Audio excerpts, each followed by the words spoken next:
नमस्कार friends.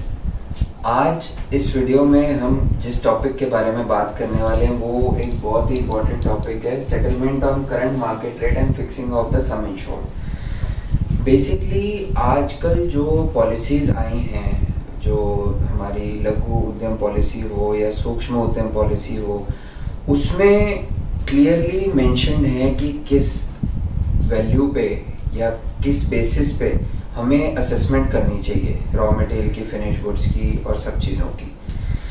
WIP हो गया या रॉ मटेरियल हो गया, तो उसी के तहत जो सेटलमेंट है वो डिबेट कई जगह ये भी चल रही है, कई जगह ये भी तर्क दिया जा रहा है कि करंट मार्केट रेट पे टॉप जो है असेसमेंट की जानी चाहिए।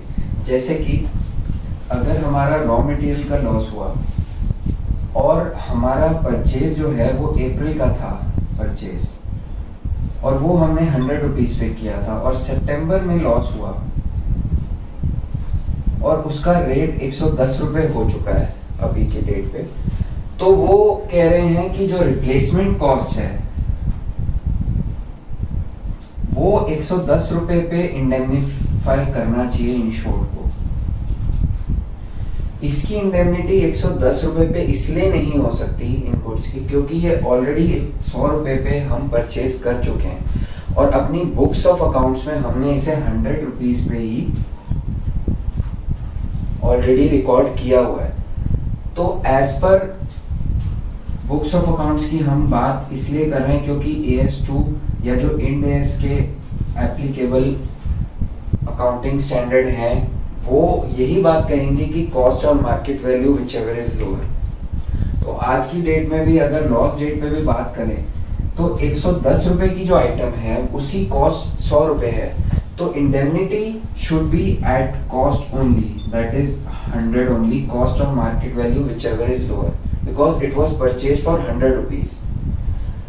एंड ये चीज इसलिए भी है कि फिक्सिंग ऑफ सम इंश्योर्ड इसलिए यहाँ इंपॉर्टेंट है अगेन कि सम इंश्योर्ड लेते टाइम जो हमने सम इंश्योर्ड की वैल्यू बुक कराई पॉलिसी में वो that was based on the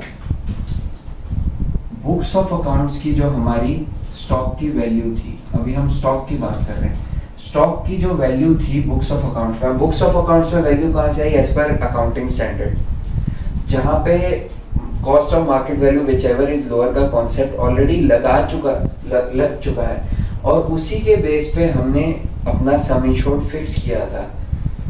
तो जब हम लॉस क्लेम करेंगे तो उस टाइम पे वो कॉन्सेप्ट को भूलकर हम नया कॉन्सेप्ट नहीं ला सकते।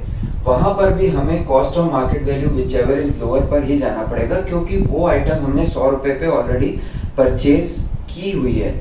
और जहां तक आप रिवर्स सिनेरियो की बात करें, यानी कि अगर अप्रैल में वो चीज पहले हमने 90 की परचेज करी और अब हमें 100 रुपए की मिल रही है मान लीजिए, तो ये कॉन्सेप्ट भी नहीं, माफ कीजिएगा, उल्टा ले लेते हैं। 110 यहाँ पे और 100, पहले हमने कहा पहले कम वैल्यू का था 100 का और 110 का हो गया, और 110 अब 100 का हो गया।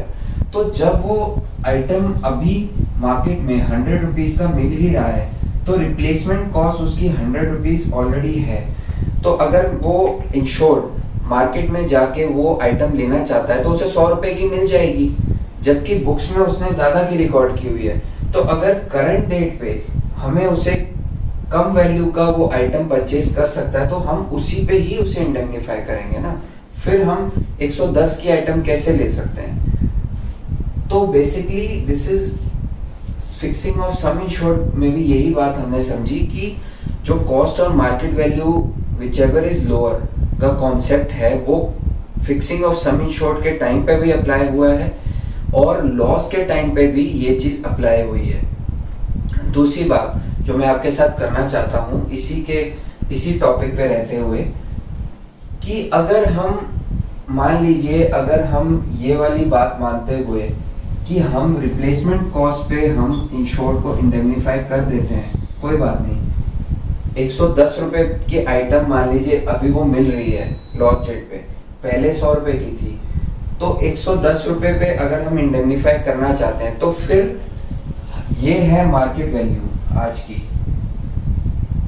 तो क्या आप वैल्यू एट रिस्क में भी जो सेफ आइटम्स हैं उनको करंट मार्केट वैल्यू पे असेस करेंगे सम इंश्योर्ड के साथ कंपेयर करने के लिए, अंडर इंश्योरेंस निकालने के लिए? ये एक बहुत बड़ा क्वेश्चन है।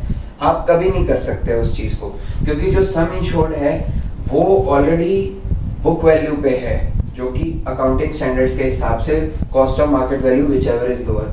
तो जब आप सम इंश्योर्ड कंपेयर करेंगे वैल्यू एट रिस्क से, और वैल्यू एट रिस्क आप मार्केट वैल्यू पे इसलिए लेंगे क्योंकि आप लॉस असेस कर रहे हैं मार्केट वैल्यू पे।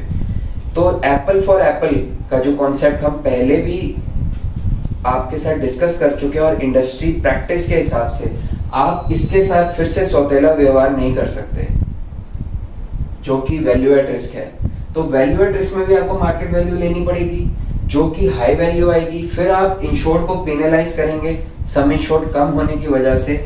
तो यहाँ पे सारा का सारा जो अंडर इंश्योरेंस एवरेज क्लॉज का कॉन्सेप्ट है वो ध्वस्त पड़ जाएगा आपका, वो कॉन्सेप्ट फेल हो चुका होगा आपका। तो वो चीज हम वहां तक नहीं जा सकते, अपने कॉन्सेप्ट्स को फेल नहीं कर सकते, एवरेज क्लॉज को हम नहीं फेल कर सकते, प्रिंसिपल ऑफ इंडेमनिटी को भी हम फेल नहीं कर सकते। इसीलिए हमने जो कॉन्सेप्ट बनाए हैं वैल्यू एट रिस्क के और जो इंडेमनिटी के, cost of market value whichever is lower, prudence concept के हिसाब से यही फॉलो होने चाहिए, और यही फॉलो हो भी रहे हैं मार्केट प्रैक्टिस के हिसाब से। और अगर आपको इस टॉपिक में कुछ भी और समझना है या हमें बताना है तो आप नीचे दिए गए कमेंट सेक्शन में कमेंट करके बताइए, हम उस पर जल्द से जल्द रिप्लाई करने की कोशिश करेंगे। नमस्कार।